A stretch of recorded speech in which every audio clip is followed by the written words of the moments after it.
Hello, मैं doctor Amrish single Mayo hospital Mohali से हूँ। मैं एक साइकेट्रिस्ट, सेक्सुअल मेडिसिन स्पेशलिस्ट और डी एडिक्शन एक्सपर्ट हूँ। मैं सबसे ऑल्दो ये तीनों चीज़ें हैं, पर मैं सबसे ज़्यादा जो तवज्जो है वो ड्रग एडिक्शन को देना चाहूँगा, क्योंकि हम सभी रोज़ पेपरों में पढ़ते हैं, न्यूज़ में देखते हैं कि एडिक्शन या नशों का सेवन जो है वो समाज में बढ़ता ही जा रहा है। ये एक नेवर एंडिंग सी चीज़ हो गई है। पहले, आज से 10-20 साल पहले ये ज़रा सुना जाता था कि यहाँ अफीम मिलती है, ये बुक्की है, ये डोडे हैं, ये खाए जाते हैं। पर आजकल वो सिनेरियो बिल्कुल चेंज हो गया है, क्योंकि ये नेचुरल चीज़ें तो मिलती नहीं है। सो यंगर जनरेशन जो है वो सिंथेटिक ड्रग्स पर आ गई है या फिर कॉस्टली ड्रग्स पर आ गई है। इसका शिफ्ट होना सबसे ज़्यादा तो इसी पर माना जाता है कि इनकी अवेलेबिलिटी बहुत बढ़ गई है, स्मगलिंग बहुत ज़्यादा होने लगी है और क्रॉस द बॉर्डर्स तीनों साइड से इंडिया के ये ड्रग्स इंडिया में भेजी जा रही हैं। गवर्नमेंट ने काफ़ी प्रयास के बाद जो सिंथेटिक ड्रग्स थी, जो मेडिकल ड्रग्स थी, उन पर काफ़ी बैन लगा दिया है, तो वो नहीं मिल रही हैं। कुछ लोग जो बहुत ही इसमें स्मगलर्स हैं वो ही इन ड्रग्स को अवेलेबल करवा पाते हैं। पर जो सिंथेटिक ड्रग्स हैं, जैसे आइस है, एम्फिटामिन्स हैं, हेरोइन, उसके बाद आजकल कोकेन मिलने लगी है। सो कोकेन और साथ में लोग डिफरेंट चीज़ें यूज़ करते हैं, जैसे फ्लूइड ही है, जैसे रीजिंग फ्लूइड है, उसको वो यूज़ करते हैं, स्नफ करते हैं। बाकी ये इनकी कैटेगरी वाइज अगर सोचा जाए तो ये जो पहला कैटेगरी, मैं अफीम वाली कैटेगरी को लेकर चलूँगा।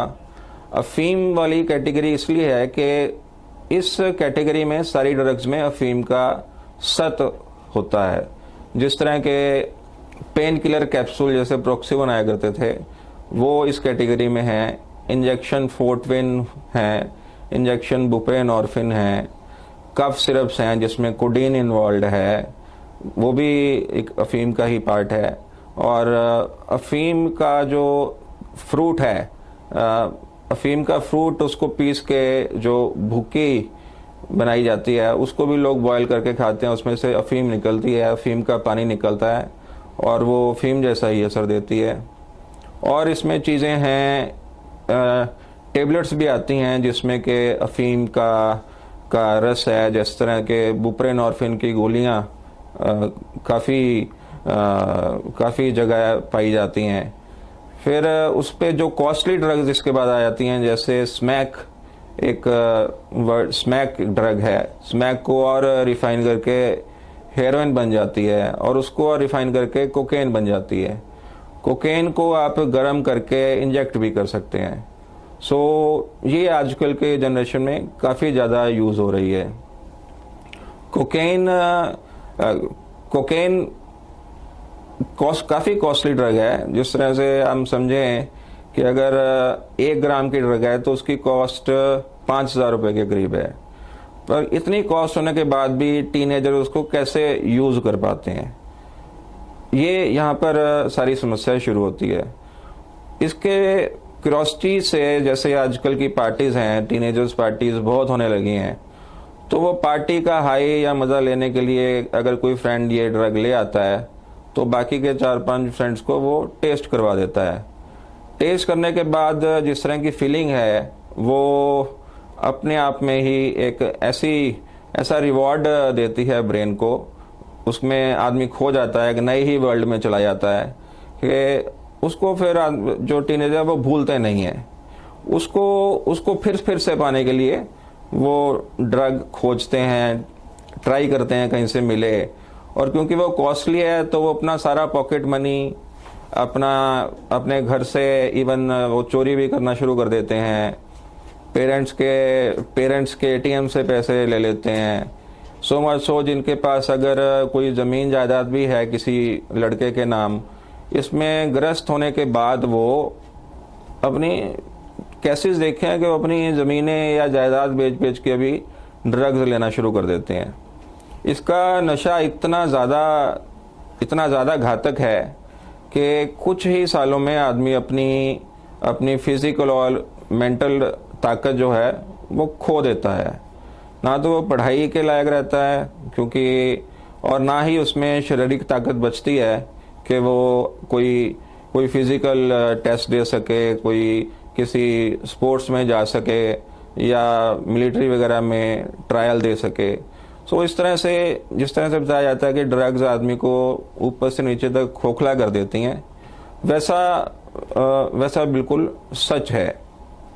हमारे पास जो केसेस आते हैं वो या तो उस वर्ज पर आते हैं कि वो इतना नशा ले चुके होते हैं 4-5 साल के बाद कि अब उनके पास कुछ बचता नहीं है कि वो किस चीज़ को बेच के या करके नशा करें, या फिर उनकी हेल्थ इतनी जवाब दे चुकी होती है कि वो फोर्सफुल हो जाते हैं कि नशा छुड़वाया जाए। दूसरे केस हैं जिनको नशा मिलना बंद हो जाता है, अवेलेबिलिटी ख़त्म हो जाती है। फिर वो केसेस जो है वो हमारे पास ट्रीटमेंट के लिए आते हैं। कुछ केसेस जो हैं वो फोर्सफुली हमारे पास लाए जाते हैं पेरेंट्स के ज़रावा, और उनको काउंसिल करके समझा के भी हम ट्रीटमेंट के लिए तैयार करते हैं। काफ़ी केसेस हैं जो वैसे मैरिड हैं, उनको नशे की वजह से सेक्सुअल प्रॉब्लम आनी शुरू हो जाती हैं, वो भी ट्रीटमेंट के लिए आते हैं।